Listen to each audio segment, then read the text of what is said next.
The bus service between the capitals of India and Nepal will not only provide a cozy service to the passengers but will also cement the bond of relationship between the two nations.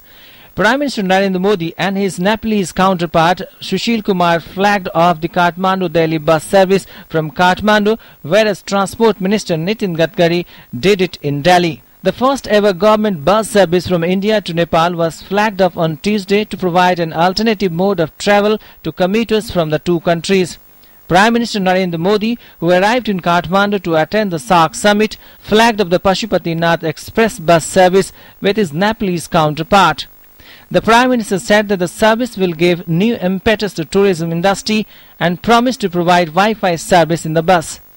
Before the flagging off, both the Prime Minister boarded the bus and interacted with the travellers. Kathmandu से दिल्ली जब regular bus service शुरू होती है तो यहाँ के सामान्य मानव की जिंदगी में वो कितनी बड़ी आर्थिक रूप से सहाय करने वाली सुविधाजनक होती हैं उसका आप अंदाज लगा सकते हैं। लेकिन नेपाल और भारत के बीच ये टूरिज्म की दृष्टि से चलने वाली बस में यात्री भी उसका फायदा उठाते हैं। इंटरनेशनल यात्री भी प्राकृतिक सौंदर्य का अनुभव करने के लिए बस से सफर करना पसंद करते हैं। In Delhi, Road Transport Minister Nitin Gadkari flagged off the DTC bus from Ambedkar Stadium to Kathmandu. On the occasion, Gadkari said India and Nepal share good cultural ties which will be further strengthened by this bus service.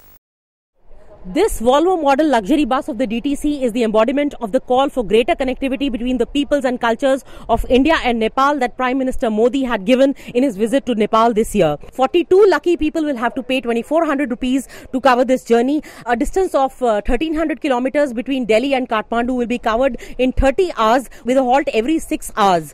So just as Prime Minister Vajpayee's initiative of launching the Delhi to Lahore bus link, this bus service of the DTC is expected to give a fillip to the trade and tourism opportunities between the two countries.